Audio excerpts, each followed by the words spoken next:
I just want to make sure my mic's good. Like You're good. everything's across. Okay, sounds good. Welcome to another Sunday Superversive live stream.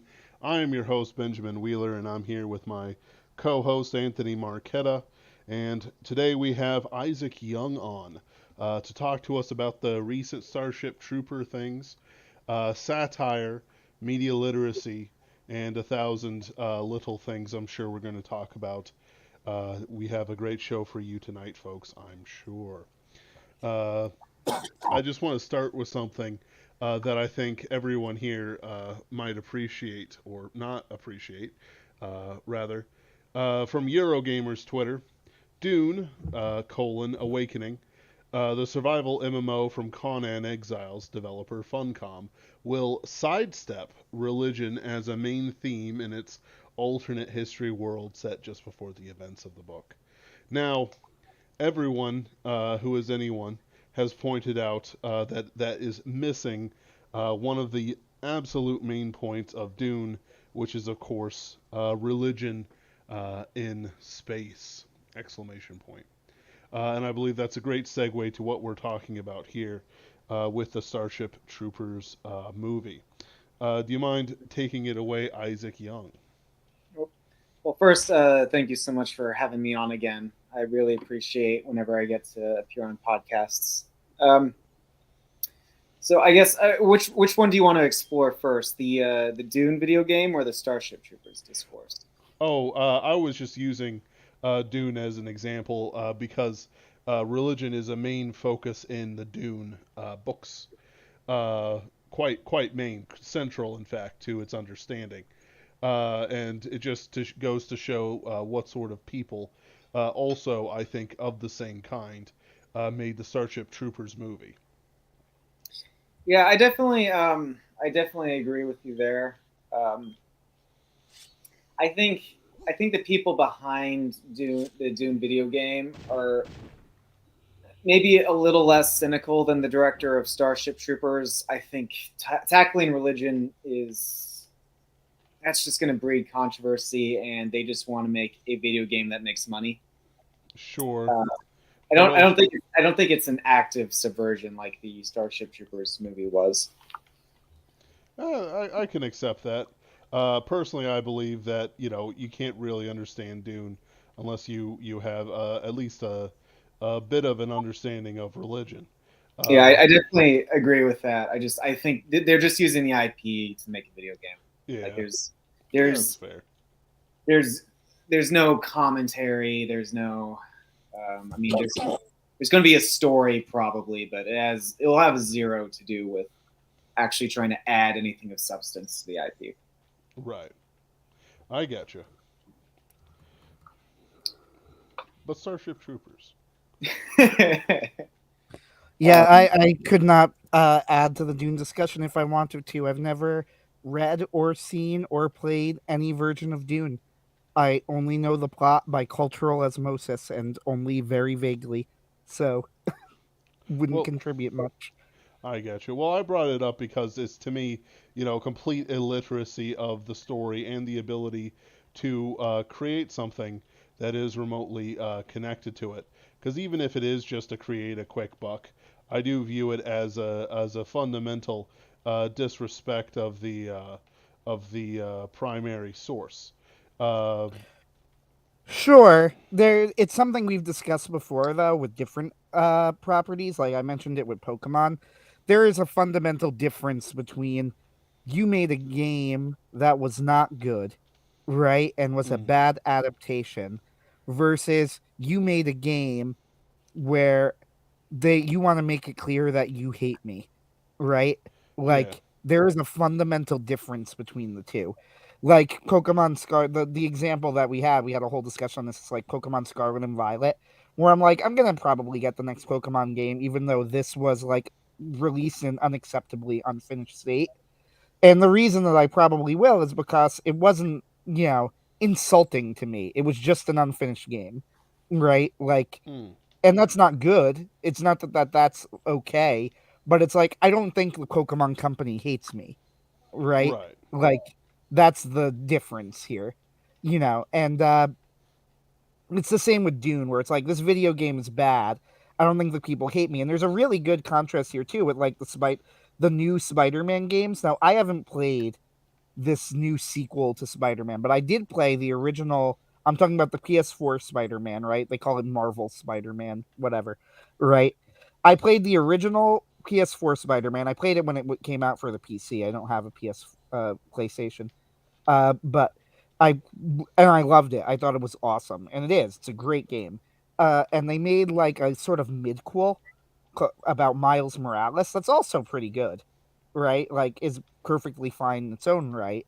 And then they made the sequel, and I'm willing to say that, like, to just to use Pokemon as the comparison again, because I brought it up, it's probably the sequel to Spider-Man is probably a better game than Pokemon Scarlet and Violet, right? Like, just as a game, yeah.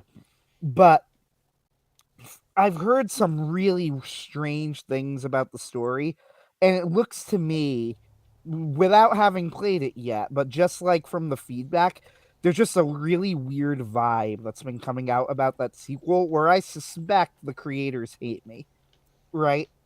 And it's not something that I got from the original game. The original game is just a really, really solid Spider-Man story. And it's like, yes, okay, if you read between the lines, like, Peter probably votes Democrat, right? Uh, Of like that's course. probably why, But yeah, that's that's always probably been a thing. sure, and that's like probably implied. He's a bleeding heart liberal do-gooder type guy, right? Uh, Yes. whatever. And that's always just, and it was kind of whatever. But the overall game was just a fantastic Spider-Man story, right? With great gameplay. But the sequel, it's just that there was stuff that came out that was really weird, like the Mary Jane stuff that was happening, Right. right? Like Where they made her ugly.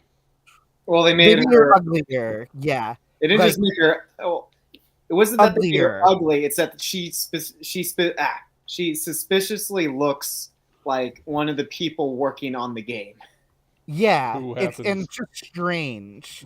And there's Sure. also just I've heard the story is a lot worse, and there's just a lot more, and it's like all in really subtle ways, right? Like Mm-hmm. I've noticed that people have had a hard time like nailing down what exactly the issues are, but there's been prevailing current of this game, like, there's something weird about it, right? Yeah. uh like it's just a fundamental thing. It's like I have no doubt that it's a better game when judged on objective merits than something like Pokemon Scarlet and Violet, but I would play Pokemon Scarlet and Violet first because I don't think the creators hate me, Right. right? Whereas I do think the people at Insomniac who made that game hate me. And I think they probably hated me when they made the first game, but this is how this always goes, right? When you Mm. need it to be a hit, when you're taking a risk, then you don't go out on that limb, right? You make sure that you don't put in any of the stuff that will alienate people. Then, when you've tricked people into thinking that you're actually dedicated to, making a good product, that's when it's safer to sucker punch them, right? This is the reason that No Way Home was good, the Spider-Man movie. It was good because Sony needed a hit, right? Like, they needed a hit in the sense of like, Marvel stopped caring about actually making good movies a long time ago, right? And they just make propaganda pieces. Sony wanted this movie to actually make money and be good. So they very consciously made sure that all they were doing was making a solid Spider Man movie, right? And that's what they did. And that's why No Way Home is a very good movie. You know, uh, it's just that there's a difference, right? There is a difference between lack of quality and sabotage, I guess, right? Sure.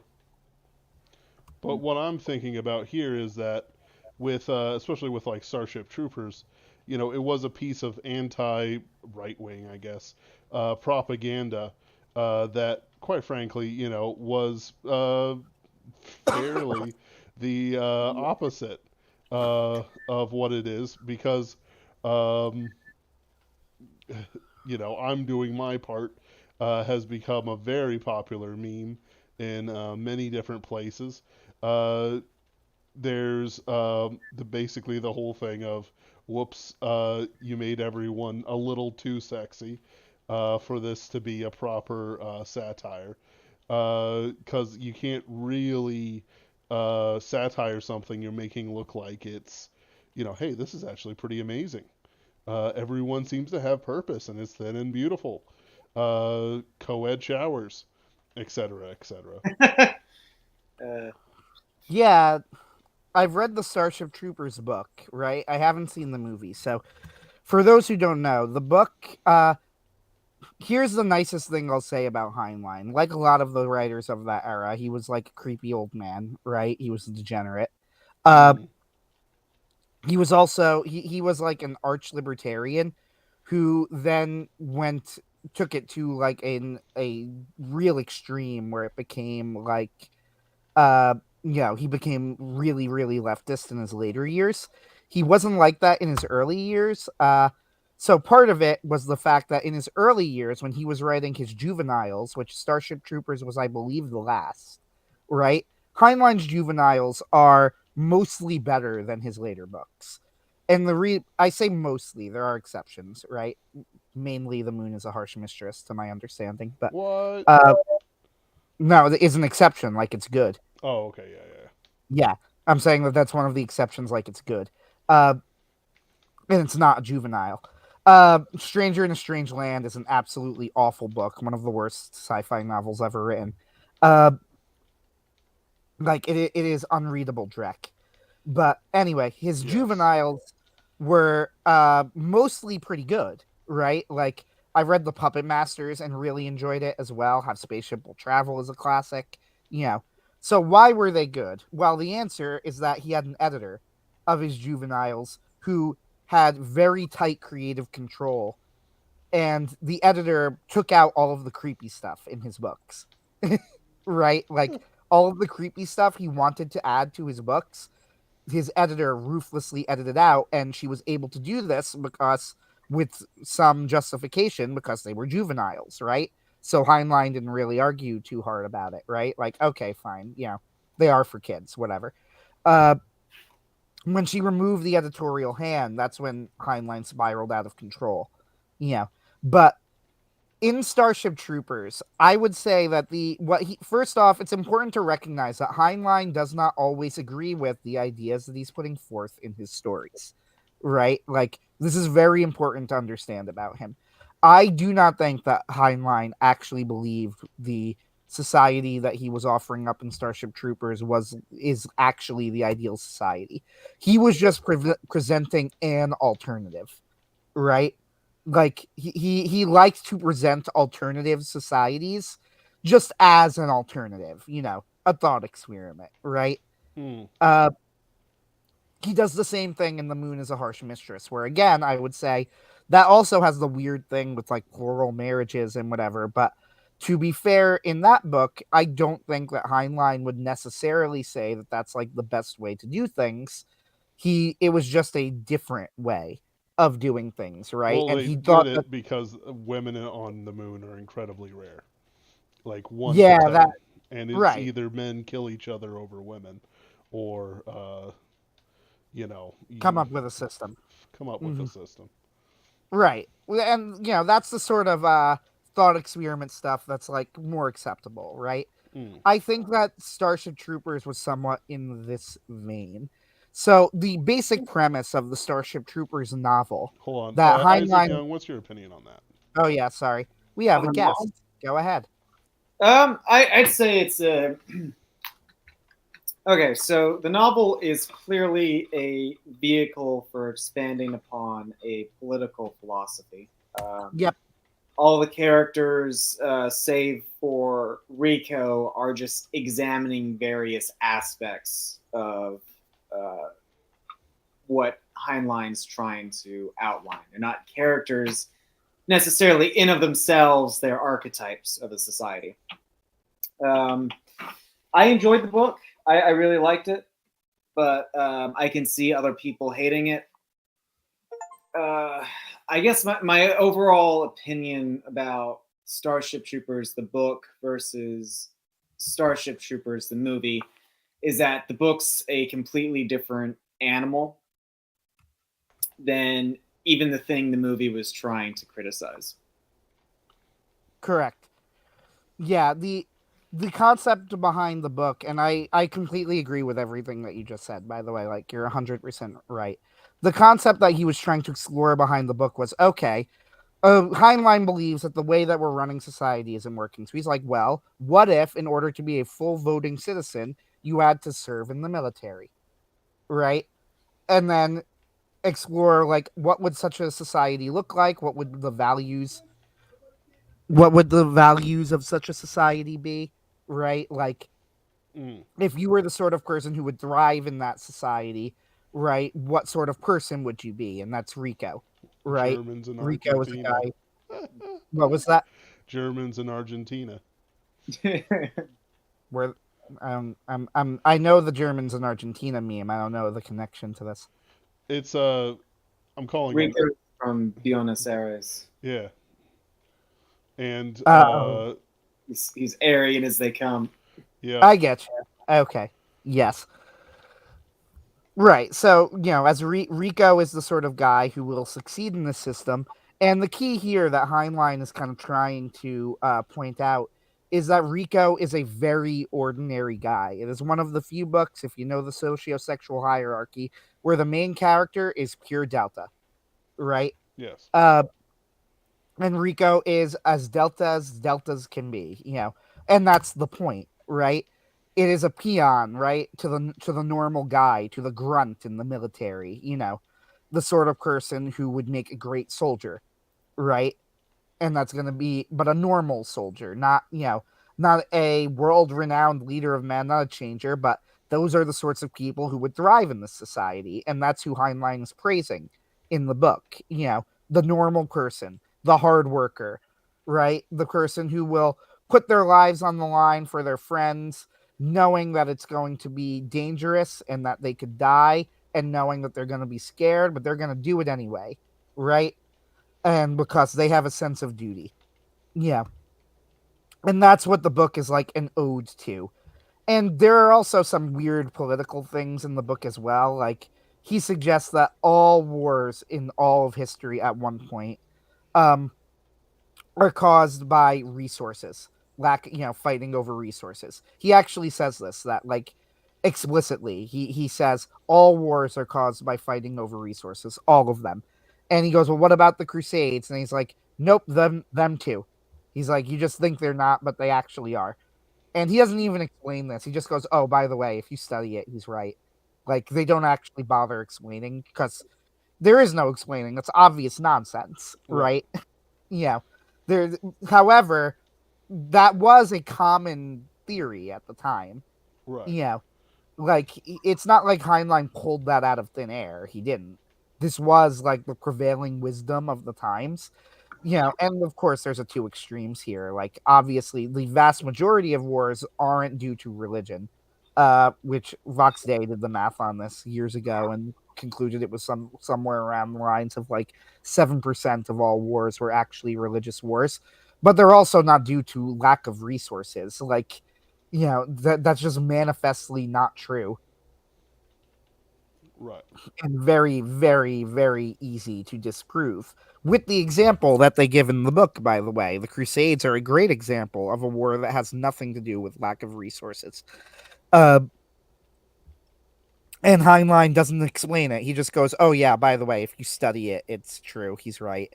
And it's like, okay, yeah, sure, thank you.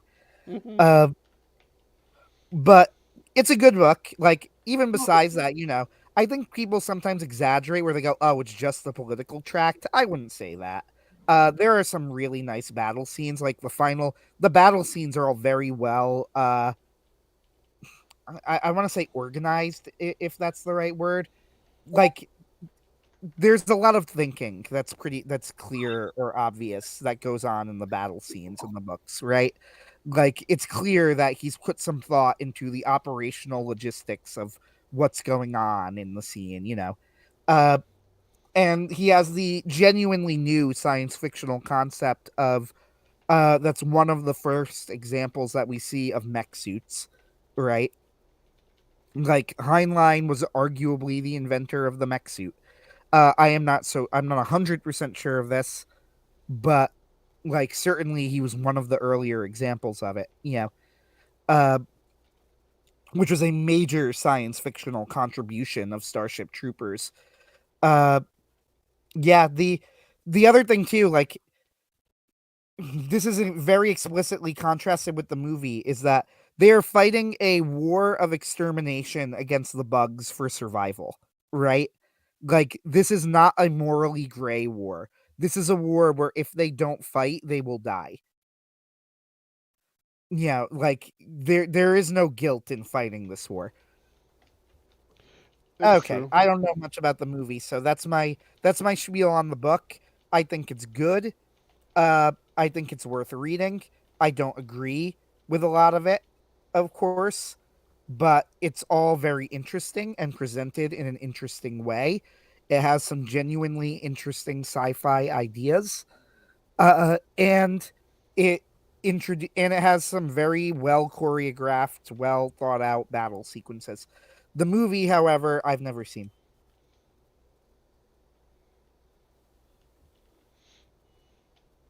All right.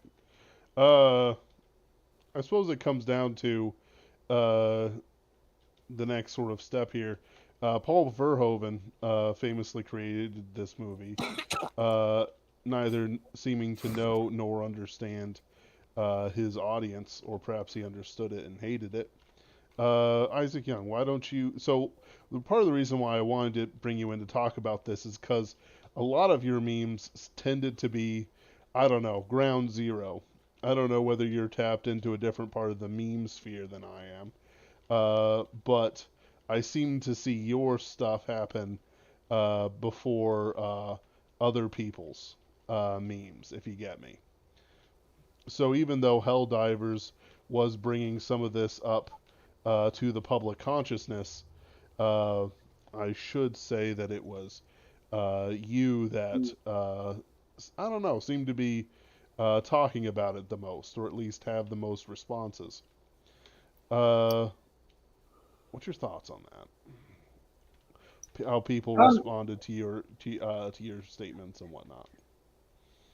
well, I would say the gigantic reaction was a combination of things. It wasn't that I was starting a discourse so much as I happened to be a catalyst in a discourse that was fomenting. Hmm. Helldivers 2 was bringing back a lot of attention back to Starship Troopers, and I just happened to be doing a book and movie review at the same time. And then the thread that I wrote was incendiary enough that the left blew up at it. As So these I things think that's happen. what happened. Yeah, it makes sense. Uh, you post like I saw this and I know you did as well. Uh, but essentially, we saw a lot of people claim that the book was something that it certainly, or rather, the movie was something that it certainly was not. A lot of people claim that the book was, sorry, the movie was, you just don't understand it. This is actually like face meltingly, an own. You have been owned by this movie, and other things of that in insipid nature. Um, but quite frankly, I don't believe anyone was owned by this movie at all, um, except for perhaps the people making it who didn't get their intended money's worth out of it. I don't think. I mean, they got their money's worth out of it. I don't think they just didn't have the message they wanted. Yeah, Um, I could see that. in regards to whether the movie succeeded or failed, I mean, I don't think you can. I mean, there are certainly ways to get an own on a certain audience. I mean, that's what the left have been doing to basically every franchise for the past 15, 20 years or so is doing a woke reboot and then burning it all to the ground. But it's that's the type of own where you're kind of just setting a torch to yourself as well. Sure. You're destroying the value of your own franchise. And it's not necessarily go woke, go broke, but it Right. is it is destroying your credibility at the very least. Um, Sure. the way Starship Troopers wanted to get an own, they were trying to take they were trying to, much like the left does, they were trying to take a shot. They just happened to miss. And the way they happened to miss is that they were accidentally based. And then, yeah, that's all I can really say about it. Sure. And the thing that I'm getting at, I guess, with these questions, is that it seems that, like what you just said, they didn't really get the own that they wanted. Uh, but nobody seems to understand it on their side. They're sort of a desperate, how do I want to put it? Like just a desperate cope. Oh well, you just don't get it. It's actually devastating, or makes you look bad as we're watching beautiful people kill the bugs, who wiped out Buenos Aires, and so on and so forth. I guess it's hard to talk about it, because it's a balance of other people being ignorant, and it's not like I compiled the greatest hits because I don't really give a dang about people being ignorant, as well as the fact that it's a pretty good example of the hate people tend to have towards things, that is coded enemy in their minds. Like Helldivers 2, people were complaining about it. It's like it's got fascist this, it's this, it's like it's the bads, and it's like nobody cares. They're hot dropping their drop pods onto gigantic 30-story bugs and killing them and gaining EXP and credits for it. Like, why in the world should anyone believe you when you're clearly a miserable bag of unmentionable things, trying to ruin the fun for other people? It's hard to. I'm not sure. Like maybe I just don't have that flair that other people like Critical Drinker and such have to point this out. But even then, it's like I guess I have a little. I don't know. I haven't watched Critical Drinker in a while. I have a complaint against him that he doesn't seem to be internalizing the friend enemy distinction. Yes, they do hate you. Yes, comma you. In a very real way. They just don't have opportunities to do it because it's easier to be online than it is to you know march or whatever. Uh, I see this with Starship Troopers. I see this with other movies, but the thing is, they've lost the touch. So, it's like if Starship Troopers were made today, it would be like the Marvel movies and it would lose them $100 million or something. But, since it was in the past when we still had a culture, it had a chance to live and breathe. Does that make sense? Yeah. Another note about Helldivers too. It's a I wouldn't say it's not based by any means. No. It's just a copied riff on the same thing. But like if you look at the intro trailer for Helldivers 2, the Hmm. first thing they show is a mixed race couple. So it's not your it's basically just a liberal version Yeah. of Starship Troopers. I'm sure Verhoeven would have put that in if he had thought about it. Like Uh, it's literally just a more diverse Starship Troopers. That's all it is. yeah, right, right. Well, it's not set in Argentina, so. Uh, hmm. I guess maybe it was. I kept seeing the memes, like everyone was circulating it, and for a decently long time, as the meme patterns go, So maybe it pointed it out a lot more to me than it was to other people. Um, let's see. Magler Maxis, hello, hello, has been commenting quite a bit. Narcissism to the max for the dev making MJ Larpisser. That's talking about that Spider-Man game. Uh, Helldivers would have never exist without people getting the opposite message Verhoeven wanted to show. Back in the day when there was reading a lot of alt-right and neo-reaction blogs, I remember reading an article about how Verhoeven's attempt at turning Starship Troopers into a satire made it the best advertisement for fascism. Uh, I guess it is missing a triumph of the will scene, I guess. Also, who's a better, more direct literary descendant of Heinlein, Larry Correia, Tom Kratman, Rod Walker, or Vox Day? You're not going to like this, but it's actually none of them. Uh, for the simple reason that, as far as I know, none of those four men are perverts. Um, the perversion and sin are in the blood, if you get me. And with Heinlein and Asimov and whatnot, their people following after him are dying off. Actually, no, I'm sorry. I do somebody a disservice. John Scalzi is the inheritor of Heinlein, and he is directly the inheritor of Heinlein in a way I can prove. The way he got his job was that he said he could write Heinlein books, Heinlein style books, and sell his Heinlein style books. And his editor took him up on it, and he succeeded with Old Man's War, or Young Man's War, or whatever it's called. I think Young Man's War is the Rod Walker book. Yeah, it's Old Man's War. Yep. And it's it's one of those things where if the inheritor, the guy who was hired on that style, is John Scalzi, and nobody seems to be wanting to pick up the torch as you have with men like the Pulp Revolution and John C. Wright and others. I promise you, the legacy is not worth the effort.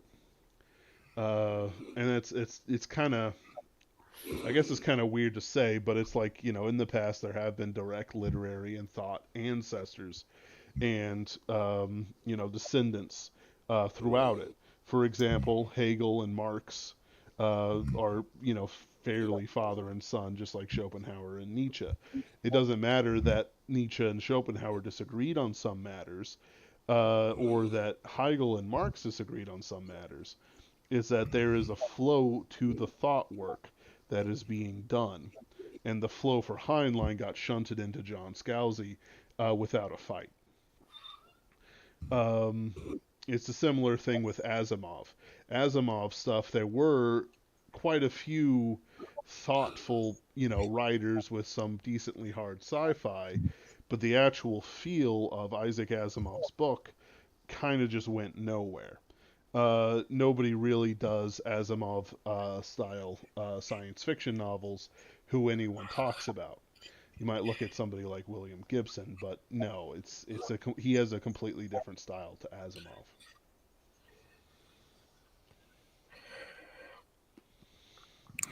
Yeah, the one of the things about the supposed right so-called golden age of sci-fi, uh, which wasn't a golden age in any meaningful sense of the word. The actual golden age of sci-fi was the pulp era, if Mm-hmm. golden age means anything. And this isn't even like a political thing; it's just a factual point, right? Like Yeah. sci-fi simply was far more popular before the so-called golden age. But of the golden age writers, where the big three are two are always agreed upon as Asimov and Heinlein, and then the third is sometimes given to A.E. Van Vogt, as John C. Wright has argued. Sometimes it's given to Arthur C. Clarke, and sometimes it's given even to Fahrenheit 451. What's his Ray name? Bradbury. Ray Bradbury. Thank you, Bradbury. Yeah, and sometimes given to Bradbury, depending on your argument. But which should tell you the fact that there really isn't a third, right? Mm. But even besides that, if it's Van Vogt is probably, by John's argument, the best pick for a third if there's any. But the fact of the matter is, they simply weren't that popular compared to the pulp era.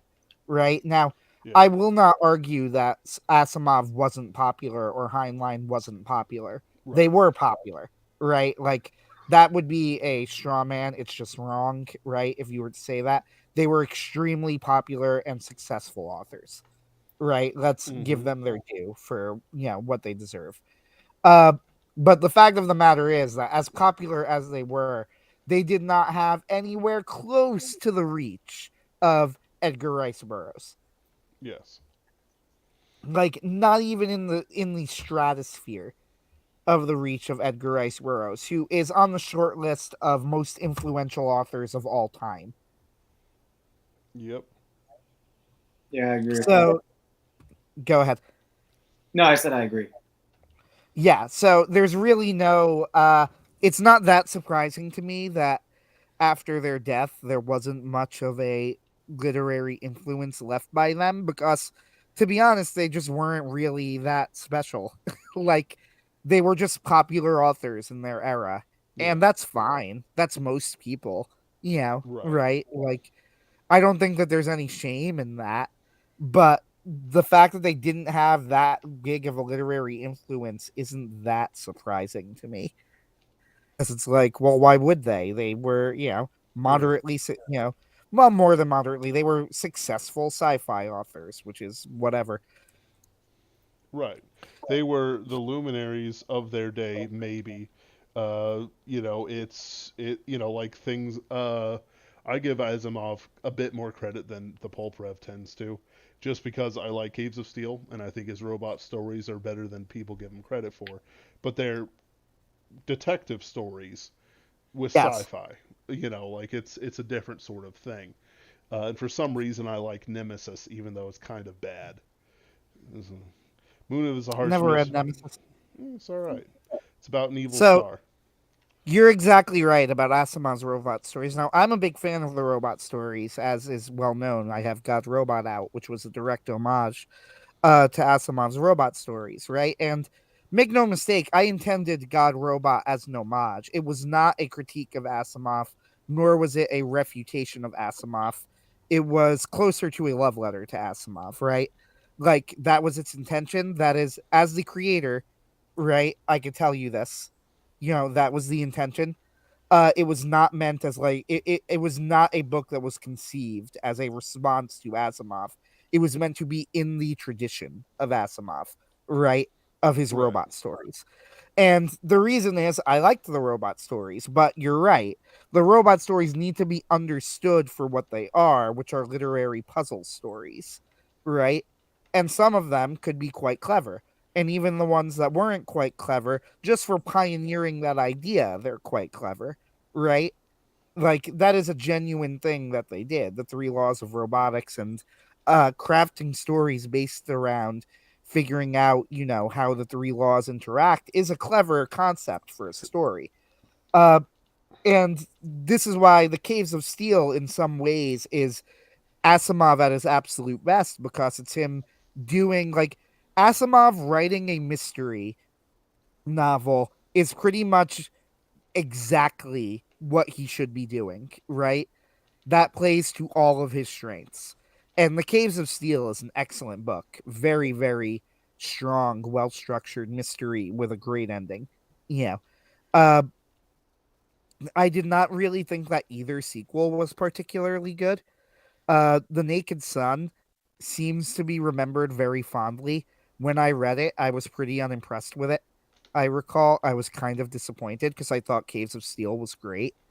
Uh, and The Naked Sun had a reputation similar to that of The Caves of Steel, and I thought it was a much weaker novel. And the third book is just perverted and gross. Uh, right, Elijah goes and has an affair with a woman on another planet, and it's just really, really weird. Yeah, but yeah, like The Caves of Steel is exactly the sort of book that Isaac Asimov would write. He Well, his hold on. stories do. Go ahead. Isaac, what's your opinion on what we're talking about? I'm a fan of Isaac Asimov's Foundation trilogy. That's the work I'm most familiar with. I've read a few other of his pieces, but I haven't actually gotten to his robot series yet. I've sort of I'm sort of really scattershot. I only read one major work of each author before I move on, and then eventually I come back around and I get the taste for it. But That's so interesting because I've never actually finished any of his Foundation books. I read part of the first one and got kind of bored with it. I definitely agree with you with your detective assessment. I would say that the Foundation books are also detective novels, of a sense. Even though they're not like on first glance, you would not see them as such. But in each, well, I guess I'll use the first book as a as an example. So there are multiple stages of societal development in the first Foundation book. Right. As Foundation transitions from this colony to a religious power to a trade federation, all that sort of stuff, right? And each stage is the characters are presented with a impossible or at least extremely difficult problem to solve. Like, how do we resolve the societal questions of our time? And what happens is they do find the solution each time, and that brings about a new epoch of where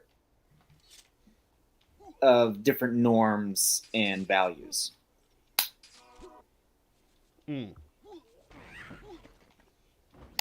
Yeah, the Foundation trilogy I've seen. Honestly, it's one of the series I've seen that some of like the most wildly varied opinions. Because I have I met quite like people. it. I like it a lot. Yeah, Even though I I have don't. talked to people who adore the Foundation trilogy, who are like, it's one of the great masterworks of literature. That it's this epic tale spanning out, right? And then other people who are like, yeah, it's kind of dull. And that's just like, yeah, I found it, and they're just like, yeah, I thought it was kind of boring. And my take, well, as I told you before the stream started, I tend to drop books a lot. It takes a lot for me to finish something in one go. So while I have not finished any of the Foundation books, it isn't necessarily because they were like unreadably bad or anything. But I will say that the robot stories definitely caught my interest a lot more. I liked the puzzle aspect of them. And I'll say this too. I think Asimov gets a lot of criticism for not writing good characters. This criticism is entirely correct and very fair. Uh, like, that is absolutely true. And frankly, I think that Asimov himself would admit it. However, I will say that I think that there are certain stories where he does a better job than he is sometimes giving credit for. Nightfall is not one of those stories because, as everyone who knows anything about the history of science fiction knows, all of the good parts of Nightfall that everybody cares about were written by John W. Campbell, and not Asimov. So Really? that is, oh yeah, you didn't know that the No. climax of Nightfall was written by Campbell. You just Yes, see me where like get a tick in the respect Campbell meter I hold. the part where they go, like They start everybody going uses it as crazy an and stuff like example. that. You'll sometimes see people use Nightfall as an example of, see, Asimov could write prose if he wanted to, but it's actually wrong because all of the good writing in Nightfall was written by Campbell. Like where they go, stars, and then they have the whole monologue there, right? When the stars come out, that was all Campbell.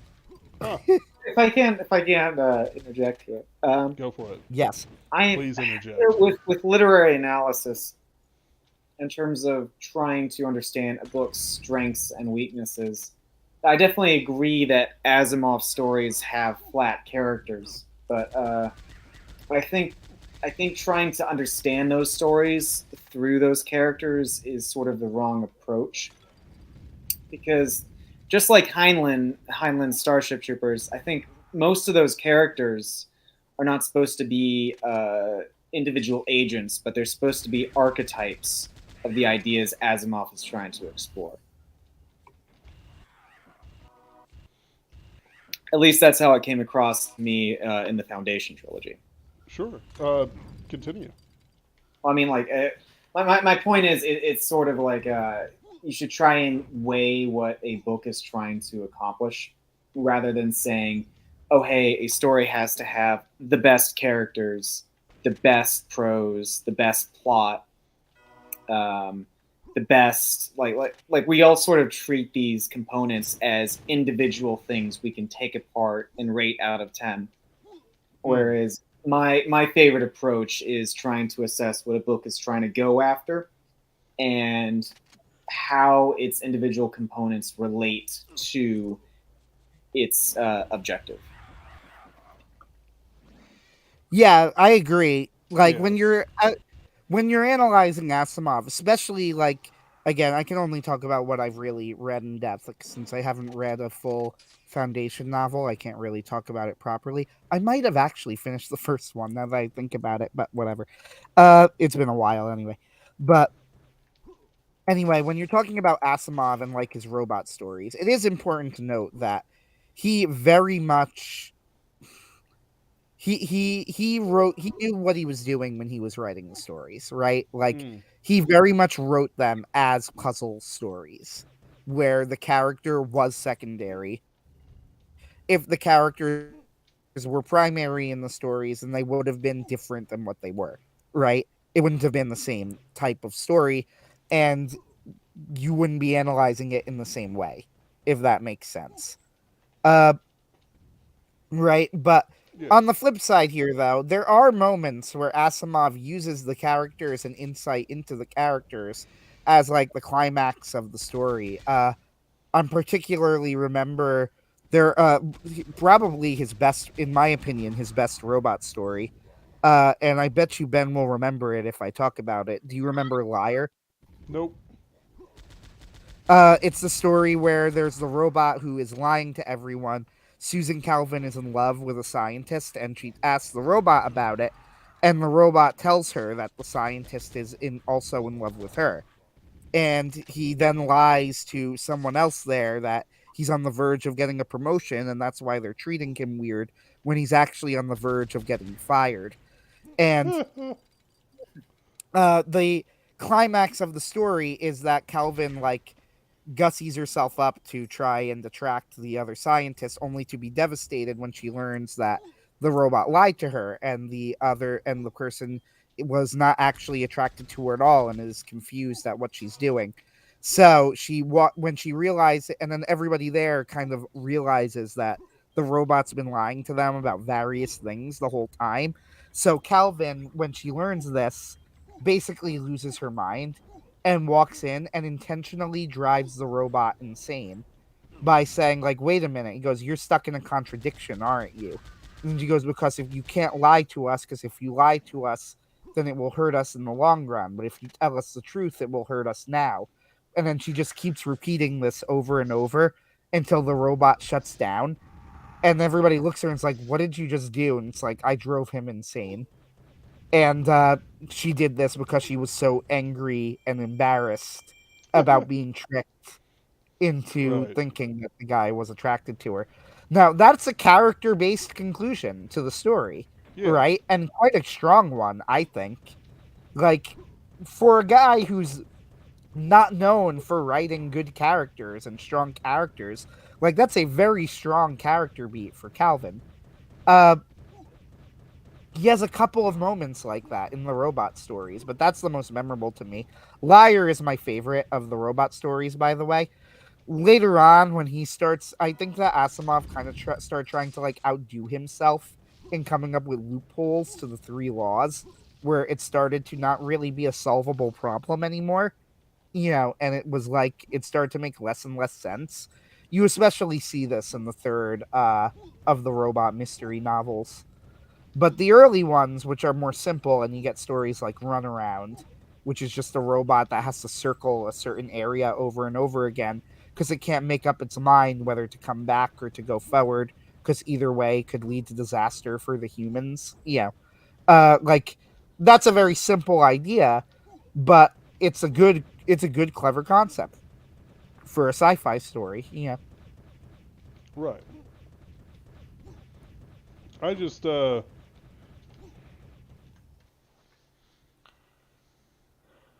well, considering Isaac that you referenced Trantor quite a bit, how would you, if going through your own work, especially with the Matryoshka Brain and the stuff you're publishing on Substack, what do you perceive as pitfalls from Isaac Asimov's work that you're sort of trying to consciously keep out without going too crazy on forcing your muse to do something that you might not necessarily want them to do. Isaac Asimov's pitfalls, besides his perversity and some other character flaws, I'd say his main one, and it's emblematic of the writing of his period, was the kind of hand waving aside of religion, and that's sort of what I'm trying to explore as an author, is trying to reintroduce religion in a serious manner that doesn't fall into one of the atheist stereotypes that have been so thoroughly transmitted into our culture. That would be my main critique, as it were, and my main thing I'm trying to bring forward. Was it you who posted, or you probably certainly reposted it, where the person talked about how any spacefaring civilization would necessarily have to be a religious civilization as well? I think that I don't know. Like, I saw that tweet going around. I liked it. I think I reposted it. But I mean, I understand the viewpoint and I agree with it, because what you're going to get with a secular society is you're going to get consumerism. You're going to get a very hedonistic, porn addicted culture that is going to care more about coasting off and feeding off its own luxuries rather than trying to achieve space travel. Sure. And that's sort of what we have right now. Is how long we've been going to space since the 1960s, and we still haven't been. Where's that Mars mission? Probably Right. 30 years out, if ever. And who knows Right. what the state of the world's going to be in another 30 years. Right. I was recently reminded of, you know, civil rights leaders protesting, oh, we put people on the moon for $10 a minute or something like that, but it just costs $8 to feed a kid. And it's like, I see, like the poster was basically saying the Gibbs will keep us on Earth. It will not bring us closer to the stars. It will not, push us higher, push our eyesight higher. I also like John C. Wright's opinion on it, where he agrees that, either there must be ironclad quasi-religious devotion to the two rules, or fundamentally a healthy society would be healthy spacefaring society would be religious, which he does in his Count to a Trillion series.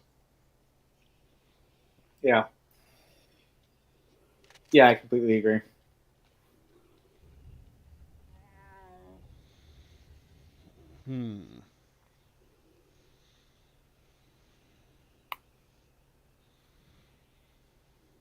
I just Awkward silence. no, I was just thinking about stuff because I got things like Poul Anderson on my shelves, and I have not read enough Poul Anderson to talk about him. Because there's like so maybe you can help shed some illuminate on a problem I've been running over in my head quite a bit. I understand the pulp rev movement. I agree with it. If you were to say, whose opinion are right, I would say that indeed the pulp revolution guys have it right. But I have read, things like Heinlein and Asimov and stuff like that. And, as much as they might appreciate the pulp, timeline, I do hold them better than all but, the best.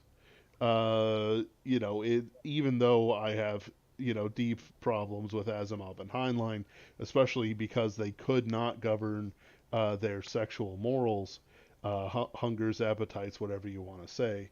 And if anyone doubts me, Nemesis is a horny book, and Stranger in a Strange Land defined horny books without, yeah, anyway. Uh, but at the same time, the skill as authors was there, and it just kind of goes over my mind. I accept that there was a push away from pulp.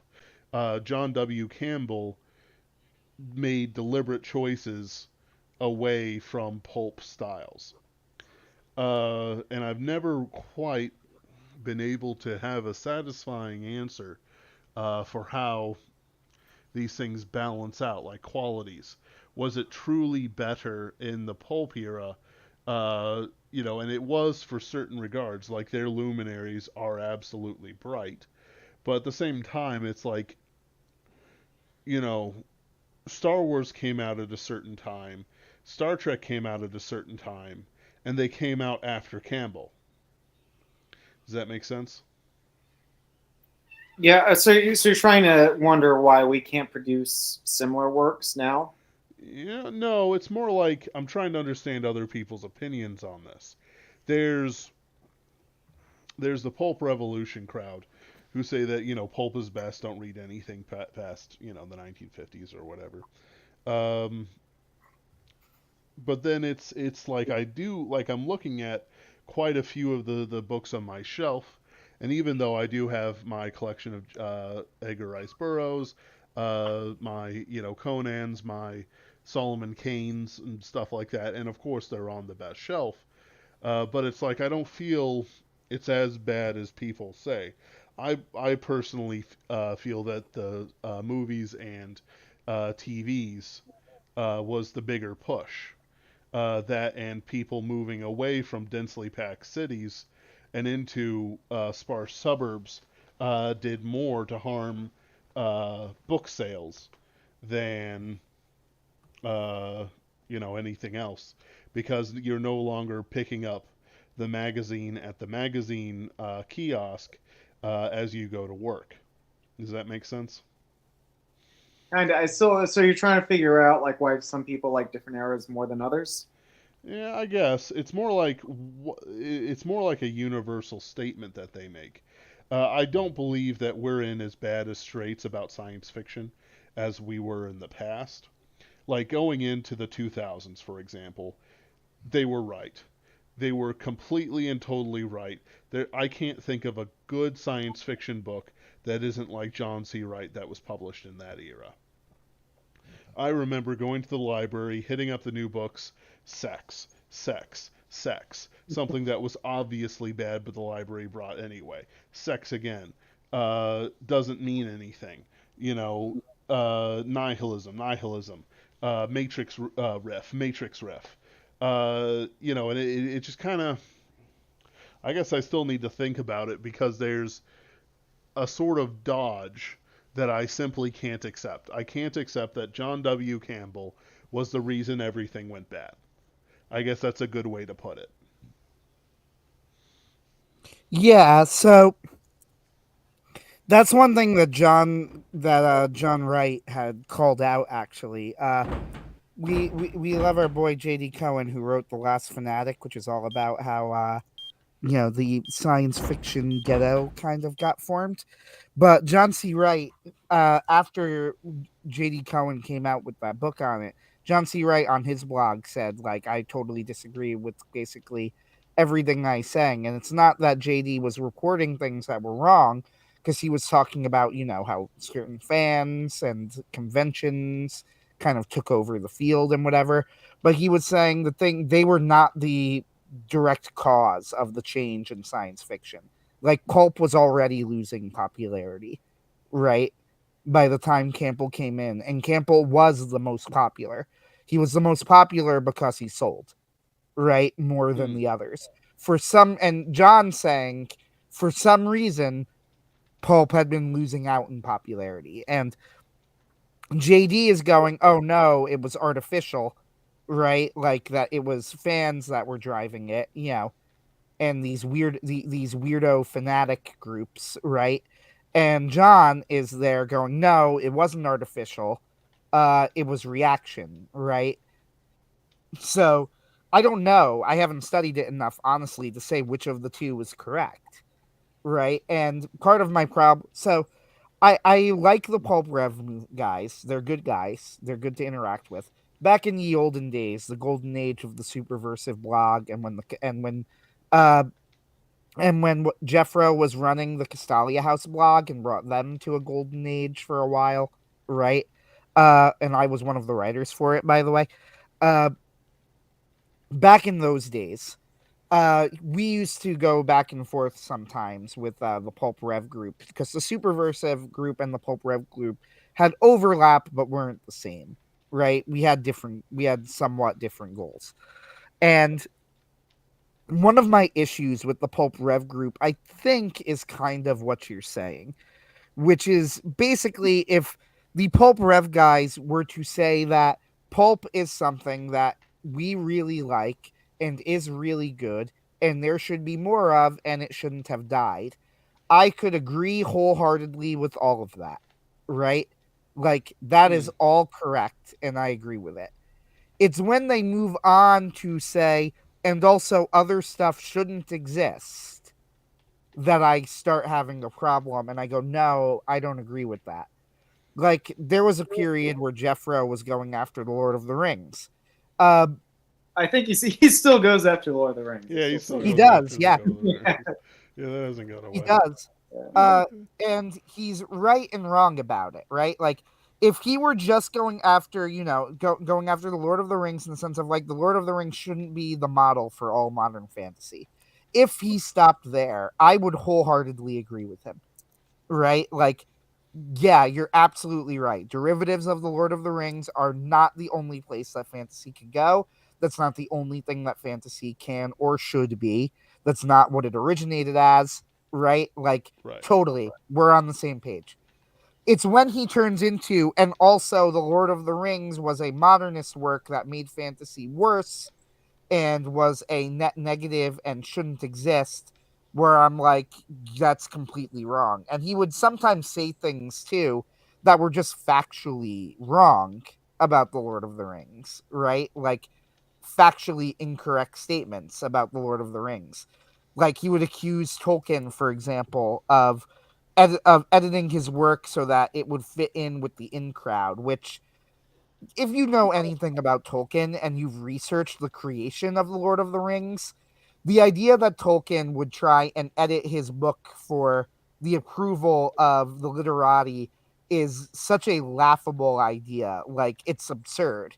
I believe the literati hated Lord of the Rings when they came out too. It did. They did. Jeffro's response to this was, "Oh, so one reviewer made a comment." Like, but it's even more than that, though. Like, fine, whatever. You don't think the literati hated it. The fact of the matter is, Tolkien was not writing for the literati.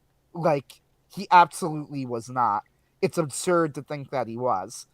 Tolkien's, like, it's so out of, I don't even know how to explain it. It reminds me of C.S. Lewis when he wrote an essay where it's like, have you ever read something where someone said it that it was so wrong you didn't know where to begin refuting it? That's kind of the statement to me of, like, oh, Tolkien, was editing his book to be in with the in crowd. It's like, that's so wrong. I don't even know where to start. That's like the polar opposite of the sort of person that Tolkien was, of the sort of work that the Lord of the Rings was, of the type of project that he was doing with it, right? Like, it's just completely counter to everything. And the fact is, here's what the Lord of the Rings, I will agree with them to a point. In a sense, the Lord of the Rings is kind of the ultimate modernist work. It's the ultimate modernist work, is that Tolkien did modernism. He played their game better than they ever could play it, right? So what I mean is, the Lord of the Rings is notorious, famous for the fact that its fictional world and timeline is meticulously well thought out. That everything, like, you can map up star dates on the journeys, right? And the star dates will match the constellations that Tolkien has made up in his own skies, right? Like, that the fictional histories are ludicrously well thought out, and not all of it appears in the books. All of this is like hyper realism. It's part of modernism. You see it with Cormac McCarthy, right? In Blood Meridian. Blood Meridian is an incredibly well thought out novel, in the sense of, like, the fictional the history in Blood Meridian, the timeline, the details are all meticulously accurate. Well, Tolkien did it too, except he one upped Blood Meridian because Cormac McCarthy was researching a real place, and Tolkien made all of this up and kept it all consistent, right? However, what I think is sometimes not being appreciated here is that Tolkien was regressing harder than the pulp guys were, because he was going back to Norse and Old English sagas, right? Beowulf and the Norse epics, in Yes. order to craft his stories. He was regressing harder than anyone's ever regressed before to the earliest written epics in literature, right? So this is where it's like, this is my issue with the pulp rev, I guess. It's always been my issue with the pulp rev. I can agree with them to the point of, we need more pulp, and fantasy doesn't need to look like Lord of the Rings, right? 100%, no arguments. That's why I support a lot of the pulp rev guys, because I don't have a problem with them making the projects they're making and bringing it back. John C. Wright is even one of the people who's doing the stuff. He's introducing a lot of new pulp, right? And I think it's great. There's no problems with it. My problem with it is when you turn to, like, epic fantasy and go, like, and also epic fantasy shouldn't exist, right? And I go, no, I don't agree with that. I've never agreed with that. And the newest thing now is that, like, oh, video games peaked in the arcade era is the big thing that's currently making its rounds through that community, which I just don't agree with. Like, flat out, I think that that's wrong. I have played my share of arcade era games. I think they're fine. And once again, it's like they're just going a little bit too far to me. If you wanted to say, oh, I think that there should be more arcade era style games, right? Sure, yeah, I think that's great. I think you're right. You know, by all means, start that movement, start that campaign. I might even support you. But if you do it to say, and also any games that came out after that era were objectively worse, I would be like, no, that's not true. Right? That's just nonsense. Because I could make an incredibly strong argument that the build engine era of games was actually superior. It's like it's easy to say XYZ is superior. Well, There's just too many games where I could go like, oh, it's, like, are you saying that the industry would have been better if XYZ game didn't exist? And there are dozens, probably hundreds, of games that don't fit into the arcade mold that I I'm would say fine that with about. Last of Us not existing anymore. I'm pretty okay with that. Well, Last of Us wasn't even what I was thinking of, actually. I was thinking of my first thoughts of the Portal series, for one thing, which is a perfect example of a game that could not and would not work in the arcade era, right? It involves you standing around in empty rooms, staring at things, thinking to yourself, right? Like, this absolutely can't work in an arcade environment. And you will never convince me that the world would be better if a game like Portal didn't exist. I mean, my thoughts immediately went to Minecraft. Yeah, that's another one. Yeah, there's a lot of stuff like that. Basically, Ben, what I'm saying is I think I agree with you, and I think I agree with the points that you're with the general points that you're making about the industry and things like that, right? Yeah. As far as like what we're doing, for example, Pinkerton's Ghosts is pulp, right? Uh, at least that's how I think of it. It's pulp. Pulp doesn't mean bad. If people take pulp to mean bad, that is not true. But it's pulp in the sense of it follows a lot of the tropes and concepts and ideas used in the pulp era, right? Mm. We intentionally hit a lot of those trappings. However, not everything that I am working on, not all of the projects that I have are pulp, right? Like, I don't intend to write nothing but pulp for the rest of my life. I appreciate pulp. I appreciate pulp enough to write pulp. In a sense, Ben, you and I are part of the Pulp Rev movement because we're doing Pinkerton's Ghosts, Well, yeah. right? But I don't intend to be writing nothing but pulp for the rest of my life. Sure. Wait, you're not going to write Pinkerton's Ghost for the rest of your life, Anthony? Nothing but. dare you. I'll be writing Pinkerton's Ghost till I die. Oh. Whew. Whew. Yes. I won't do anything. Isaac, do you consider the Matryoshka divide to be pulp? No, I wouldn't. Would it be more Asimovian? It's not. I mean, it takes Asimov's ideas, but even then, I wouldn't describe it as Asimovian or however you would pronounce that word. I'd say it's I'd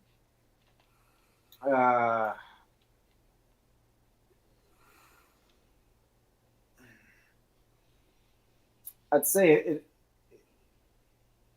there's a lot more character work and there's a lot more visceral action in Matryoshka Divide than in Asimov's work, as far as I can recall. I mean, there's still plenty of discussion of high political concepts. It's just that it's a lot more spaced out than what you would find in an Asimov novel. All right. Well, yeah, and Asimov does seem to lay this stuff on pretty thick, as a general rule. I was just, how do I want to say it? Well, it's a matter of what I'm thinking about. Isn't so much, maybe it is regressive to say, what style do we come after? What style do we go after? Because if you were to say something, like, how do you view yourself as an editor? I would say John W. Campbell without irony.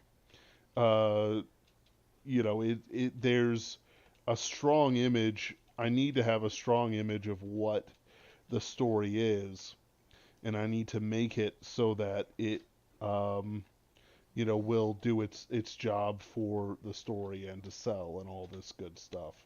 I guess I'm kind of asking in a roundabout way about that sort of thing. Like, how do you view this is so we've moved on quite a bit from what we're talking about with satire, right? You are not satiring Asimov. No. Satirizing. Thank you. I knew it was wrong when I said it, and I'm like, well, too late now. Well, I mean, the word satire is now just, it's lost all definition in modern discourse, except that it's funny. That's true. Like when I wrote that thread, oh my gosh, the arguments I was receiving. There's so many words of the English language have been reduced down to their simplest concepts, and you can't have a discourse on Twitter. If it's the one thing that thread convinced me, it's just don't argue on Twitter. Just shut them down, leave them to death, because right.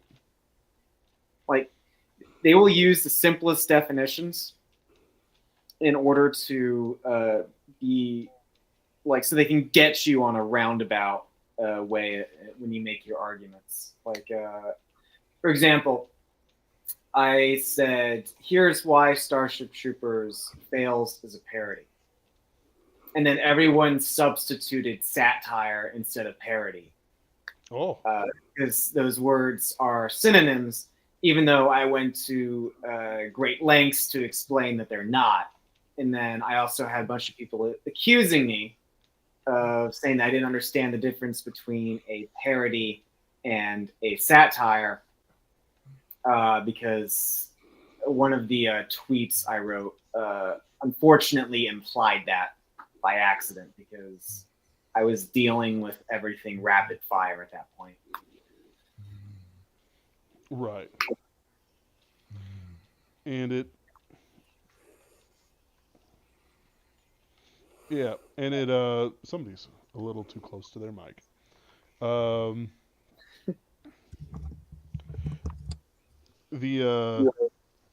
yeah, and it's true. Internet arguments are full of dumb people with opinions. I love I love Vox's stupid question days because I get to ask stupid questions. Though never too many. I Uh, mean, I don't necessarily care about stupid arguments. It's just when they're mocking you and they're not oh yeah, approaching faith. That's where I draw the line. I don't care about like I make stupid arguments. yeah. Like, everyone does it. It's Well, I was thinking about Bronze Age Pervert had a decently long episode where it's like you just can't answer the satirist. Like when you answer the satirist, it makes you look dumb, and of course that comes from biblical principles where it's like you answer a fool and you get mud on yourself. Um, yeah. I saw like that the Jeffro Johnson is always arguing about one time in D&D. And my response to yet another argument was, well, sorry guys, Jeffro Johnson and John Mollison are on the friend spectrum of the friend-enemy distinction. Therefore, you're right. They're right, and you guys, because you're their enemies, are wrong. Uh, like that's it. That's the argument. Yeah, There's and there's there's a truth to that. I'm not going any deeper on this, partially because I don't do one time like I probably should, but also because it's very true. In the end, uh, the art that people are making are as good a marker for the friend enemy distinction as it is for actual quality.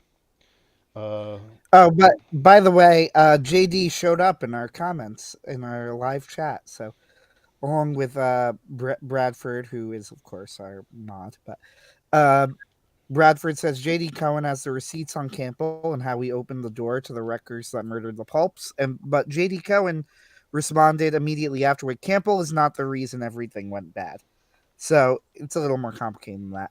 oh, Uh, I believe so.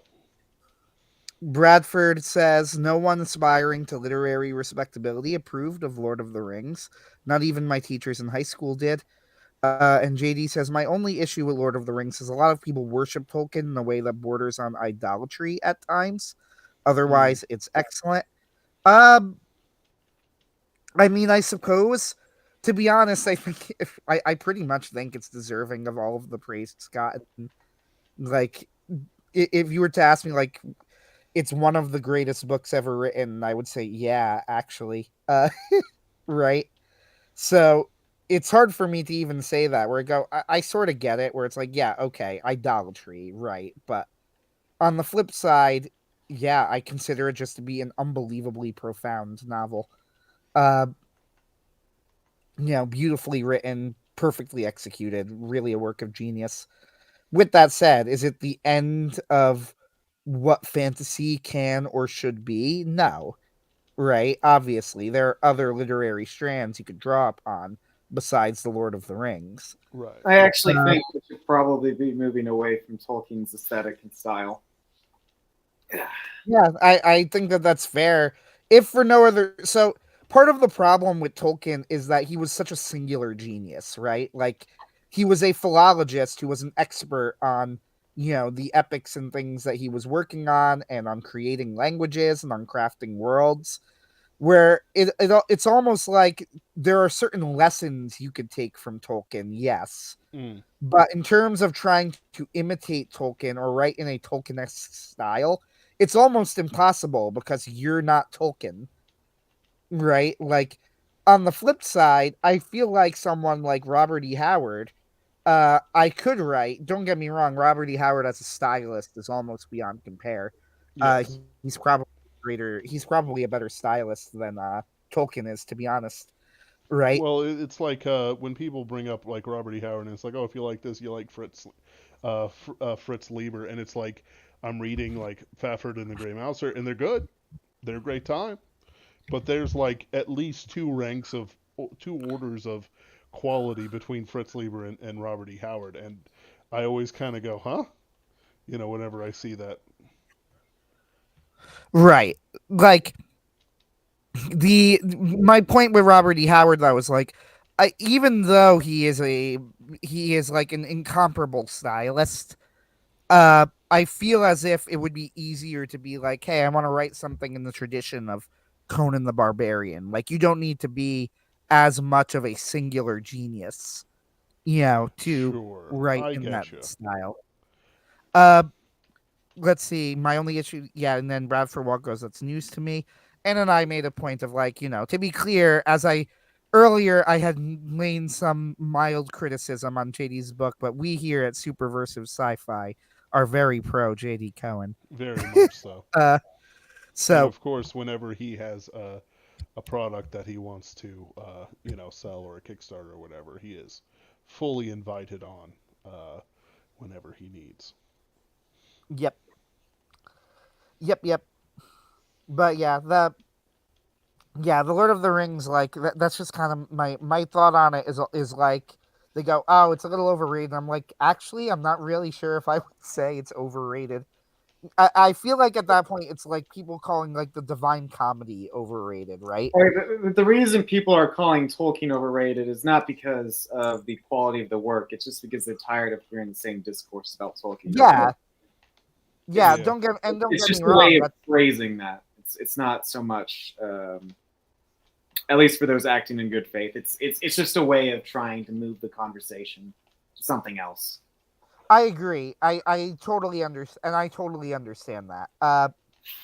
Like, but to me, it's almost like saying like, oh, I think the Divine Comedy is overrated. Like, there are certain works I feel like have moved beyond the level of criticism almost. You know what I mean? Where like talking about if it's good or not is almost besides the point Well, if the anymore, work is going to right? outlive you, then it's moved beyond criticism.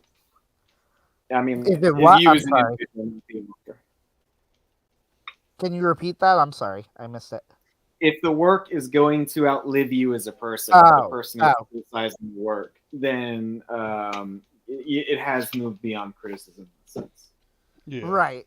Like I almost consider it like I think that for using the Divine Comedy as an example, I think the Divine Comedy is absolutely worthy of discussion and analysis. But in terms of talking about is it good or not, almost seems like laughable, like besides the point. You know, like mm, I feel like that we as a society have collectively already decided on this question. Yeah, we can move on. We agree. The Divine Comedy is quite good. Uh, right. It's like the mark of a midwit professor of literature is how they feel about Shakespeare. If it's nothing less than, hey, this is pretty good, or like if they say anything that's basically, I think this is dumb, like I think it's bad. Like back when I was in community college, me and this girl would talk on the bus, and she was like, yeah, I got another class to go to, for my electives, because that's why you go to community college. And the professor's like, I think Shakespeare's bad, and I'm like, that guy sounds dumb. You know, it's like this guy sounds like he doesn't know what he's talking about. Not because I'm a huge fan of Shakespeare, I do like Shakespeare, do like quite a bit of Shakespeare, but rather it's because the opinion uh, brought forward is one of quality in a way that is quite frankly beyond the pale. The discussion is over. The discussion has been over. Shakespeare's good, or at least Shakespeare is Hmm. of quality. Well, I mean, I think the discussion is going to restart in the next 40 or 50 years or so, because what's going to happen is the educated class is going to shrink and shrink and shrink. And so I wouldn't say that the critique is not so much whether or not something is good or bad, but whether or not something's worth passing on. What's the most valuable things we can pass on?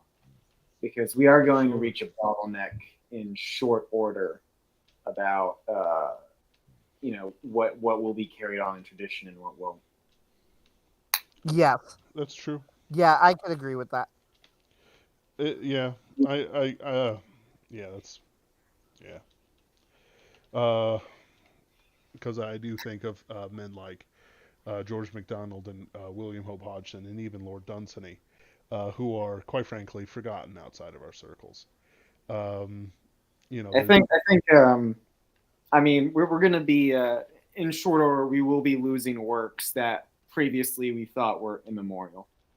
yeah, Like I would not be surprised if in the next 500 years we lose a good chunk of Shakespeare's plays. I would not be surprised in the slightest. I mean not lost, but I mean, or do you mean lost, I lost? would say a few of them are going to be lost. Really? Yeah, I mean I'm I'd be a quite pessimist. surprised. Honestly, I would be quite surprised if that happened.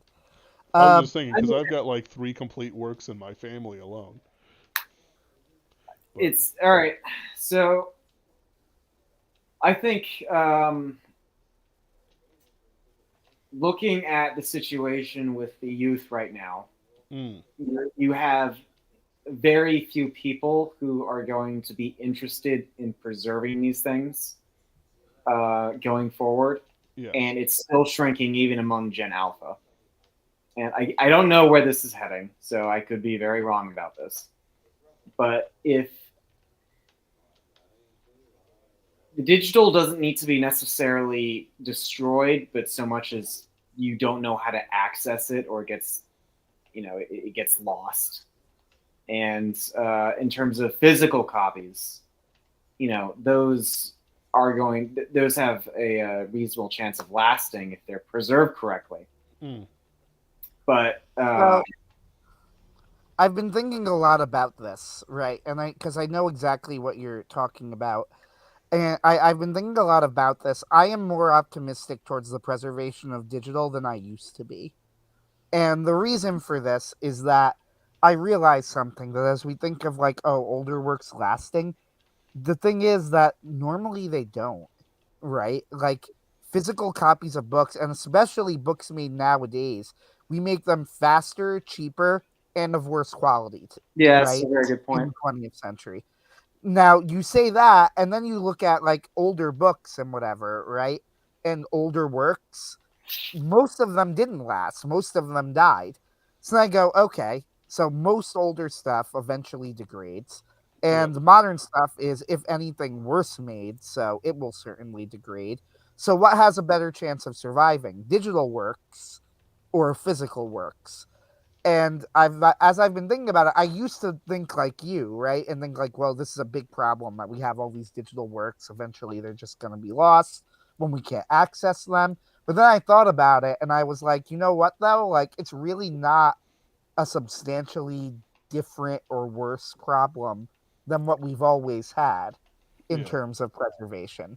And in fact, there are some new avenues that having all of this digital preservation actually opens up, right? I mean, Like, the for question example, is whether or not digital is going to survive as a concept in the next 500 years, which yeah, is an open question, I would say. well, let's say this: you have like 500 years from now, a lot of there is some sort of disaster, right? The Well, thing is, I'm not talking about like any specific disaster. I'm just talking about just collapse. well, that would be a disaster.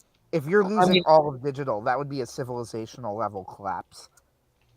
Yeah. And don't get me wrong, I find that quite plausible. But like Well, when not you said even. disaster, like my immediate thought was like solar flare or some like Oh, I catastrophic gotcha. nuclear war. But what I'm talking about is just a slow, grinding degradation until well, even then, if it's that slow and grinding, I can't imagine people just going, "Oh yeah, we don't use any of these computers anymore." Right? Like it's hard for me to imagine it in that way unless something forcibly ripped them away. And again, this is to be clear, I find that plausible. Like it's not. I mean, I'm not here saying that won't happen. I think it might, but the way I would think it would happen is like your computer breaks down and you just don't have the money to buy a new one or repair it, and that would be how computers slowly get phased out. It's just people become poor. Well, there's maybe also computers aren't that expensive though nowadays. nowadays. I mean, Yeah, Yeah, they're not that expensive. I expect everything to become more expensive as time goes on. I mean, of course it will, but the flip side here is that my phone is a computer that is more powerful than the one that put men on the moon, and I bought it for $75. Like this idea that eventually computers, I don't see a phasing out, but I also foresee something like this. Let's say you go 1,000 years from now, right? In 500 years, for whatever reason, let's say a slow phase out, or let's say a disaster, it really doesn't matter, right? We've lost access to a lot of digital media, right? A lot of computers. But then somebody finds a flash drive, and in 1,000 years, they figure out, hey, it seems that the technology has revived enough that they go, hey, we might be able to restore this. So how Right? many flash drives are going to last 1,000 years, though? How many books are? I mean, they'd be copied over. The problem is if we're talking about a collapse where, I mean, it's just all right. So the books, what you're going to do is you're going to copy it on a different parchment. Whereas if there's a technological collapse and we can't build computers anymore, you can't just copy the flash drive over to another flash drive. No, but you could copy the information. I mean, it's not really like a lot of this. That's the other thing too, where you have like a Kindle book, right? It's reserved on the cloud. Now, the thing that people don't need to realize about the cloud is not magic. It's referring to servers, yes. specifically like servers owned by various companies. And if those Amazon. servers are destroyed, the information is destroyed. Now, granted, Or there is a lot of deliberately phased out. right. Granted, there is a lot of redundancy, right? And intentionally so. There are backups, but nevertheless, eventually there will reach a point where you could destroy all of it and that information is gone, right? Like the cloud isn't magic. It's not a magical area of infinite information. It's literally physical devices. If I could expand my point a little bit Sure. before this conversation moves on. I mean, my concern primarily is people think of technology as, oh, hey, we've built up this cumulative knowledge where everything is being grown and built. And just because we know we have a high level of understanding, that we also keep all the low levels of understanding that we needed to get up to that high level. So, for example, let's take, we know how to build an iPhone 10 in the year 2024, right? But do we still know how to build a computer as a computer would have been built in 1960? You'd probably find some old records somewhere of how to do it, but would you know all the specific processes, the manufacturing materials, the way to assemble it? That's a lot harder of a task than just building another iPhone 10 in 2024. So Yes. I would agree with you because so there's my Yeah. My concern with technology being phased out is we're not going to be able to revert to those basic fundamentals because those fundamentals have been lost. And the technology currently in use is only going to be that high level of understanding that's going to be shrinking to be able to use by a smaller and smaller percentage of the populace. So I think you're right, but there's a lot here. Yeah, First this is off, a you should huge read Doctor discussion, fortunately. Yeah, you should read Dr. Stone. It's largely about this, and it's really good. It's a manga. So there's I know this is a bit of a digression, but honestly, it's like actually about this topic, so it's kind of funny. So there's a manga called Doctor Stone, which both Ben and I are big fans of. It ended relatively recently, like within the last year, and it is actually about humanity turns to stone, and like 3,000 years in the future, uh, the main character Senku wakes up and he happens to be a scientific genius who has studied technology and science on various different levels. And when he wakes up, the only human society left, which is a very small village, has regressed to the level of Stone Age technology. And otherwise, the world is basically as if it had never been inhabited by humans.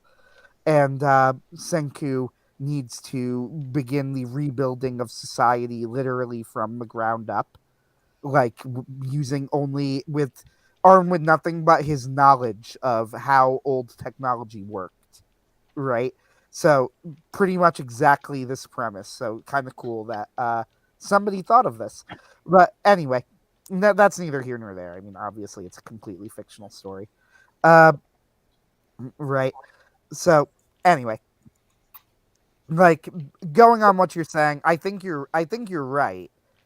It's just that like my main thought is I am not so sure we are necessarily in a worse position with our current media than we ever have been with books and information in the past. It's the historian's dilemma, right? Like, one thing that people don't realize is that the vast majority of our records from the past have been destroyed. There are massive gaps of time, between historical records, like decades, centuries sometimes, right? Of Mm. time between one historical record to another. And then we might only know that something existed because we have a copy of a copy of a copy made by a scribe 700 years in the future. And everything that led up to that point has been completely destroyed. And Right? What I do love, I have a Dewey Wren's Bible, and I remember in the footnotes, especially in sections of the Old Testament, that there are numerous references to works that have been lost or destroyed, and we only know those works existed is because the Bible made reference to them. Yep. Yeah. Like, I don't think that basically what I'm saying is I don't think people realize just how bad we already have it, historically speaking, in terms of record preservation. So when I look at it, it's like, oh, it's digital and we're going to lose access to it. Yes, that is a problem, but it's a problem that has maybe different solutions than we had previously when it came to like recording other works. But I'm not so sure we're in a specifically worse state. Well, I'm not Right. saying like Shakespeare is going to be forgotten entirely. I'm just saying it's plausible to Well, me at least that yeah. like certain plays could be lost. That there are just information that's just lost. That's And so hard for me to imagine with Shakespeare though. Like, because there's so many copies of Shakespeare specifically.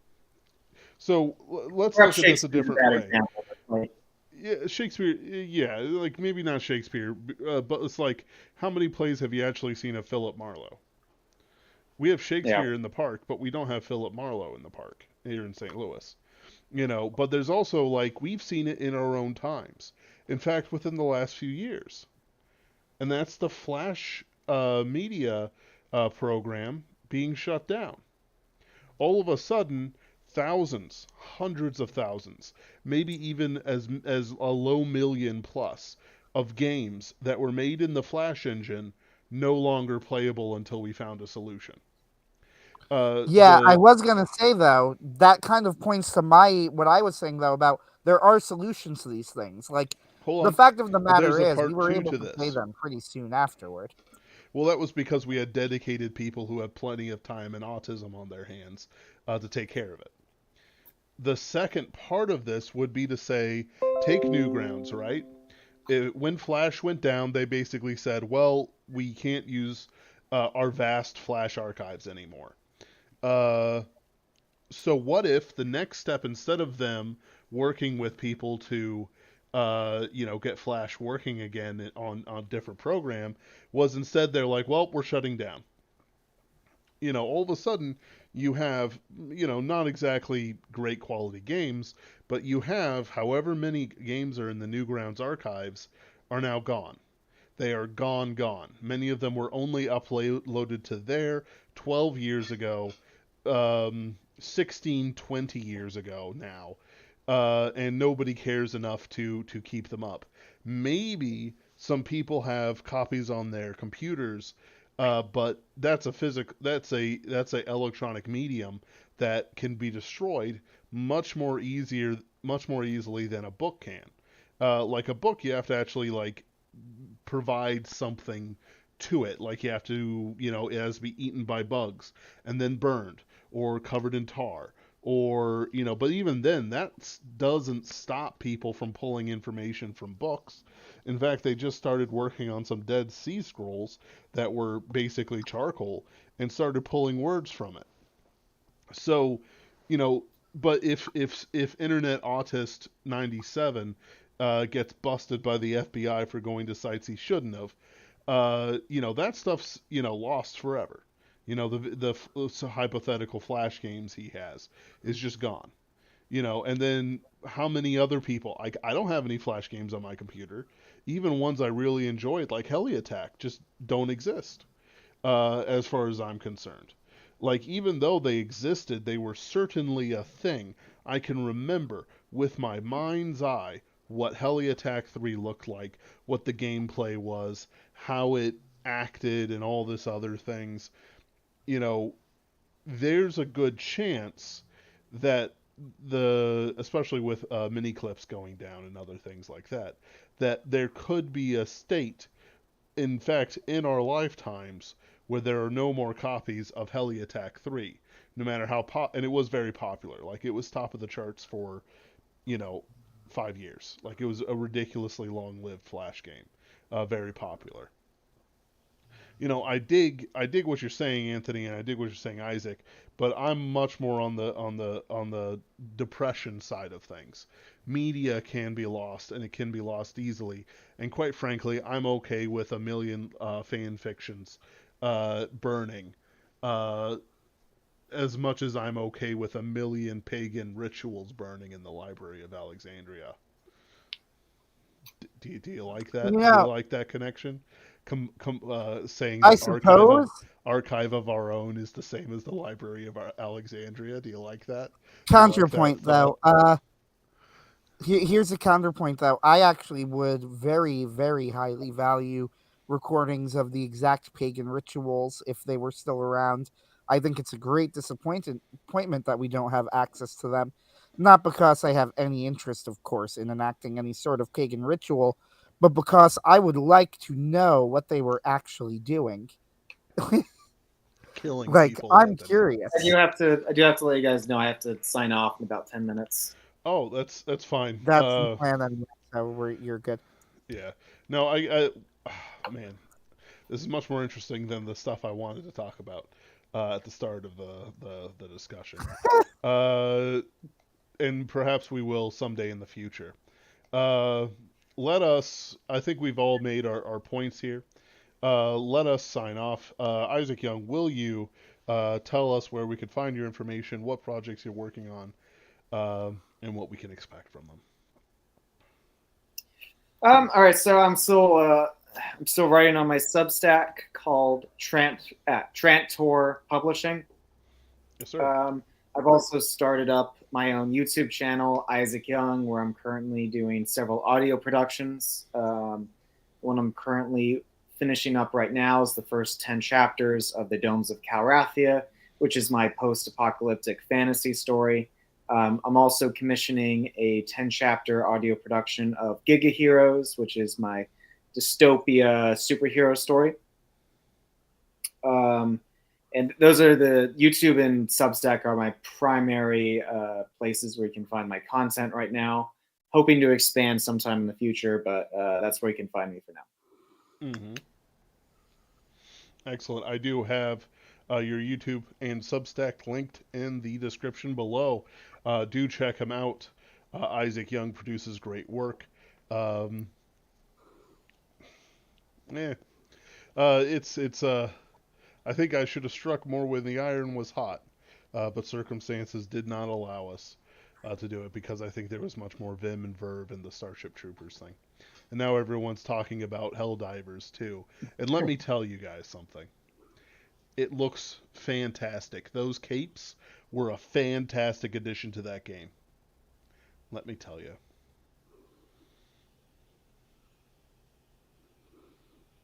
Anthony, do you have an opinion on the capes? I don't even know what you're talking about. They've got capes in Helldiver too, Anthony. Like, these guys are fighting off the bugs on Malevoleon Creek, and they're wearing capes, so as they're blowing up bugs, it's fluttering in the breeze heroically, Anthony. Heroically. Wait. It's a great look. I also like the memes about Malevoleon Creek, where like 20,000 hell divers died, futilely. It's their version of Buenos Aires. Oh well. Fantastic. Anthony, do you have anything else for us tonight? Nope. Thank you all for joining us. Thank you, Isaac Young, for taking precious time off your schedule to hang out with us and talk about your projects, other things that are going on. We don't have a plan for next week, but we'll figure it out. Thank you all for joining us and have a wonderful evening. Thank you.